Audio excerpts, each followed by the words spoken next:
অমিতা আৰু ঔটেঙাৰে বনোৱা মোৰ প্ৰিয় দাইলকণ চাওঁ আহক।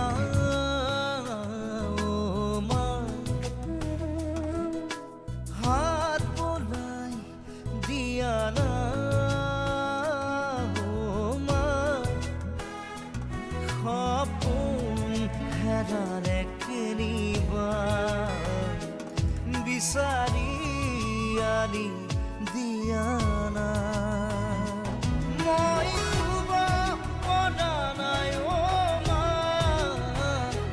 বুকুখন বিষাইছে মা গান এটি গোৱা নাই।